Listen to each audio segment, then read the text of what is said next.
లిఫ్ట్లు ఏదైతే 40 లిఫ్ట్లు ఉన్నాయో వెంటనే లిఫ్ట్లు కూడా ఆన్ చేసి లిఫ్ట్ల పైన ఉన్న ఆధారపడి ఉన్న చెరువులను కూడా నీళ్లు వదలాలని చెప్పి మేము డిమాండ్ చేస్తూ ఉన్నాం.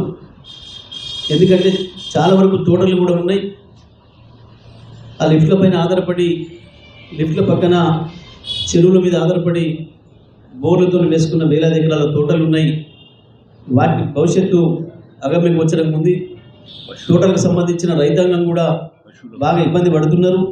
మరి వెంటనే ఆ కార్యక్రమం తీసుకోవాలి. ఎక్కడ చూసినా చెరువులన్నీ ఎండిపోయి ఉన్నాయి. మొత్తం పశువులకు ఇబ్బంది వస్తూ ఉంది. ఎందుకంటే మంచినీళ్ళు సరిగా రావడం లేదు.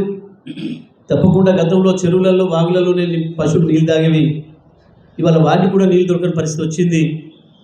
అందుకే వెంటనే ఏదైతే ఇవాళ సాగర్లో నీళ్ళు తీసుకుపోతున్నారో ఎడమకాలంలో కిందికి ఆ నీళ్లను లిఫ్ట్ల ద్వారా లిఫ్ట్ల పైన ఉన్న చెరువులను కూడా నింపాలి, కింది ఉన్న చెరువులను కూడా నింపాలని చెప్పి మేము బీఆర్ఎస్ పార్టీగా డిమాండ్ చేస్తూ ఉన్నాం.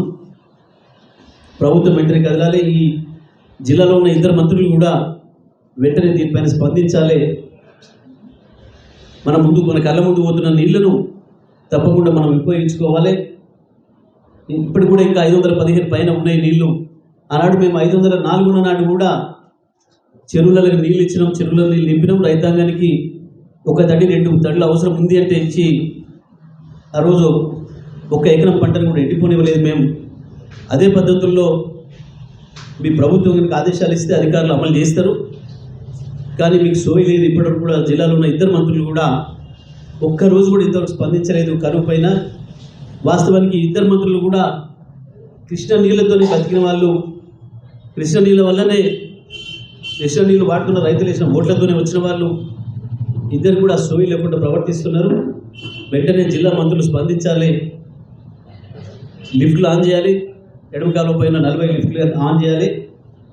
ఎస్ఎల్బీసీ ద్వారా కూడా తప్పకుండా కింద ఉన్న చెరువులన్నీ కూడా నింపాలని చెప్పి, ఎడమకాలం ఆయకట్టు పరిధిలో ఉన్న చెరువులన్నీ కూడా నింపాలని చెప్పి మేము బీఆర్ఎస్ పార్టీగా డిమాండ్ చేస్తాము.